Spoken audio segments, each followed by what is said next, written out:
ఎన్నికల కమిషన్ సంబంధించిన ఒక సహజ సిద్ధమైన పరిణామాన్ని ఒక కుంభకోణంగా అభివర్ణిస్తూ దాన్ని ఒక దేశద్రోహంగా అభివర్ణిస్తూ రాహుల్ గాంధీ ఆడుతున్న నాటకం చాలా క్లియర్.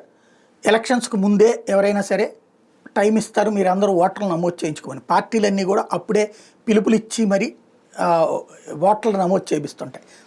అది సహజ సిద్ధంగా జరిగేది. ఒకేసారి అన్ని ఓట్లు ఎట్లా నమోదైనాయి అంటే పార్టీలన్నీ ఇన్వాల్వ్ అవుతాయి కాబట్టి నమోదవుతాయి. అదే విషయాన్ని వక్రీకరిస్తున్నటువంటి వేళ బీజేపీ ఏదైతే రాయ్బరేలీ, కర్ణాటకలో ఉన్నటువంటి రాయ్బరేలీకి సంబంధించినటువంటి లెక్కలను చూపెట్టింది. 92,747 ఒకేసారి నమోదైనవి. 15,853 అందులో 2 చోట్ల ఉన్నటువంటి వాళ్ళు ఉన్నారు, మిక్స్డ్ హౌస్ హోల్డ్స్ ఉన్నారు.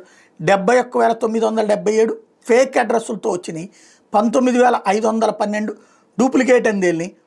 ఓవరాల్గా 52,000కి పైగా ఫేక్ బర్త్ సర్టిఫికెట్స్తో బోగస్ అడ్రస్లతో ఆ ప్రభుత్వం ఏది ఆ రోజున కాంగ్రెస్ ప్రభుత్వం తీసుకొచ్చింది అన్నటువంటి పాయింట్ చెప్తూ రాహుల్ గాంధీ ఇప్పుడు మోరల్ ఉంటే నీకు రాజీనామా చేస్తావా అన్నటువంటి ప్రశ్నని రైట్ చేసుకొచ్చారు.